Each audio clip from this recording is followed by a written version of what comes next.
We're also going to talk a little bit more about that GDP print coming in much weaker than expected, 1.6%, making the Fed's path to rate cuts a bit more murky potentially here. Now, this report sending major indices down, and we're also seeing a spike in yields, a lot of that being attributed to the rise that we saw in prices within this GDP print. So here to break it all down and what exactly this means for the market, we've got Ryan Detrick, Carson Group's a chief market strategist here with us. Ryan, it's great to see you. So we're looking at weaker underlying growth when you take a look at this GDP print. We're also looking at higher prices. So what exactly does this signal maybe to the possibility that we could see more downward pressure on the broader markets here, at least in the short term? Yeah, let's start with the markets. And thanks for having me back. Good morning, everyone.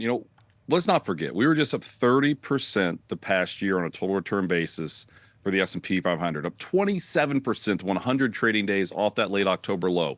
And when you look at some, Jared, thank you, Jared. He actually shared one of my charts in your morning, the daily briefing email that went out. When you have a big start to a year, an election year, you tend to have some indigestion right now. Your average election year from now until about Memorial Day, maybe even a little bit early June, tends to be a little weak. So after that rally, we think this is kind of normal. Now, to get to the GDP, I love the conversations I have with Claudia, because again, yes, the headline looks weak, 1.6%. That we were about to have 7 in a row above 2%. We missed that, obviously, unless it gets revised higher. We'll have to wait and see on that.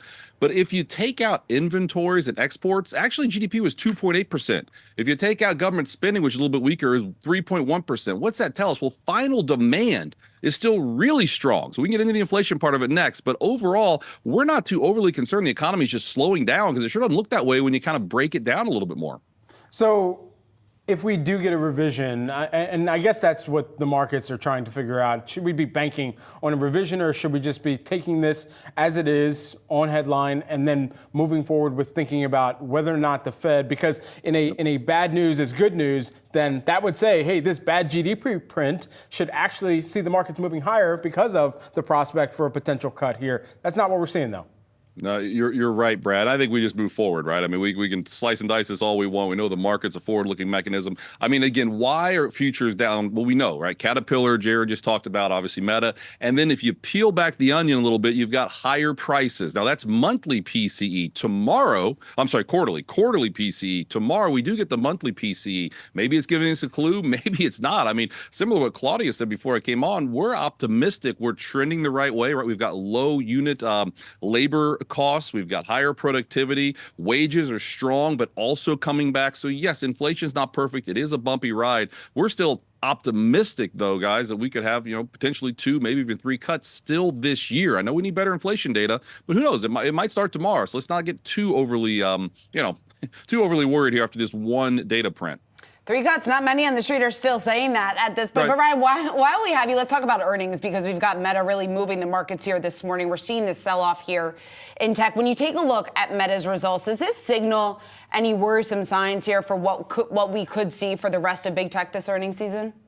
Yeah, they're one of the first big ones, and obviously it's not so good. I guess Tesla, but they're not really tech, are they, I guess? But I mean, you think about it, I mean, what'd they say? Well, things were strong. They made money. Revenue is strong. It's all because they're going to continue to spend, and they shocked the street how much they're spending. So, that's a little one-off. We'll see. I mean, it's hard to just say one company matters for everybody, obviously. And in big picture, and I know Caterpillar is lower, right? But this year, we came into this year more neutral tech. After the rally it had, we said, that's pricey. What's pricey in the market? Well, the big cap tech, we're pricey. So we're more neutral as areas. We think industrials and financials. We added some industrial and financials in the models we run for our Carson partners a few weeks ago. And again, I know Caterpillar's week, what they had to say, but there's still some positives out there, in our opinion, on the global economic front that suggest that the cyclicals will probably do a little bit better. I'm not saying money flows out of tech into cyclicals, maybe a little bit. We just think those areas are going to hold up better the rest of this year. I'm sure Tesla would take issue with you calling them not a tech company. And well, they're in consumer discretionary. I meant that. They're in consumer discretionary. Don't yell at me, Elon. You're right. Yeah, I know. It's Elon that would say, well, hold up. We're a computer on wheels, and we've got junk in the front. Good point. All right. Thanks so much. Ryan Detrick, who is the Carson Group Chief Market Strategist. Thanks so much for taking the time here on the day. Thank you.